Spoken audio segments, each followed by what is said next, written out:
All right, welcome back, everybody. President Obama traveled to Minneapolis today to sell his plan for gun law overhaul. But the assault weapon ban is not going to happen, and it shouldn't happen. That's just my view. Back with us is our panel, Blake Zeff, Heather Higgins, and Phil Musser. Do you think the assault weapon plan, semi-automatics, you think he's going to stick with that? Everybody tells me I'll never get through. He's talking about it. He went today and spoke about it, but the Wall Street Journal simultaneously reported that the legislation that's coming to the Senate floor is going to have nothing about assault weapons in it. The fact that you saw his photo shooting at Skeet is an indication almost certainly that his internal polling is showing that he's losing it with Democrats who support Can I just guns. ask a question? You ever shoot Skeet? A lot. Okay. I've shoot things Skeet. that fly. If you look at the thing, can we put that picture back on the full screen? I just want it. This is a technical issue. Notice it's like straight horizontal. Okay, you're not when they fire that thing, you're supposed to go up. Depends on so the why is he doing that? It looks like that was a made-up picture. No, I've shot. It could be the wad.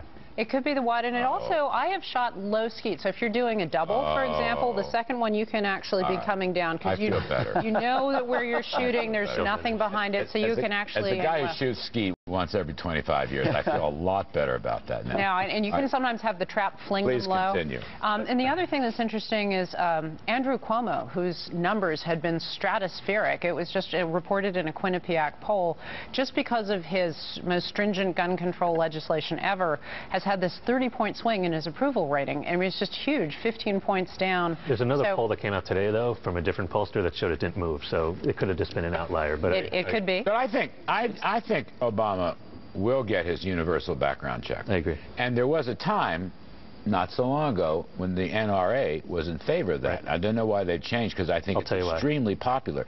I'm in favor of the universal background check. So this is my theory. I don't know it more than anything just watching this stuff. I think because the NRA was for it a long time ago, they're acting like they're not now, so that when you get a compromise, they end up with the universal background checks, which is a totally acceptable outcome for them. What about the oversized magazines? What about the whole issue of, how many bullets can you fire at once?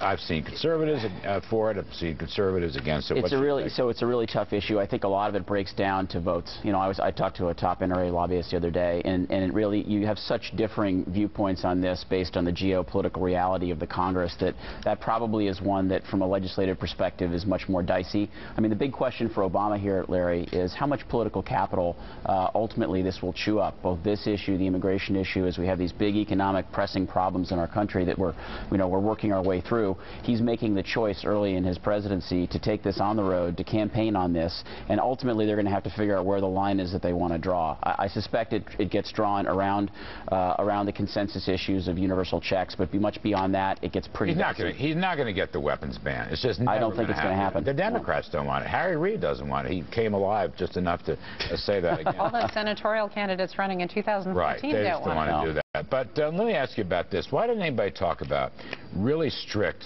prison penalties for people who violate gun laws?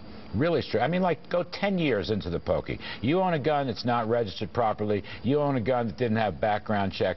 Why shouldn't I mean, that would really dissuade, I think, phony gun purchases. You would think that they would be talking about that. You would think that they would be talking about how difficult it is now to assist somebody who's got mental health issues because of all the concerns about violating individual rights. No, they should have no torts on that, by the way. Just fire away, put them back into the institution, stop them getting guns. A lot of these doctors are afraid to fess up on this because they'll get sued. Exactly. And then the third thing is that nobody is talking about the fact that this increase in school shootings all has come really since 1995, when you passed the safe zones, which basically is wherever you've got a gun-free zone, you're basically putting up a sign for lunatics saying, come fire here, nobody can stop you.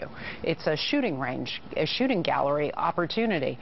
And I think there's actually moral culpability with that. Your shooter in Aurora, Colorado, didn't pick the closest movie theater. He didn't pick the biggest movie theater, because 7 of them around him were showing the Batman movie. He picked the only one that prevented anyone having a concealed carry in the movie theater. Bad idea. All right, I get that. I agree with you. Agree with you 100%. I got to get out of here. Heather, Phil, Blake, thank you very much. You're all splendid.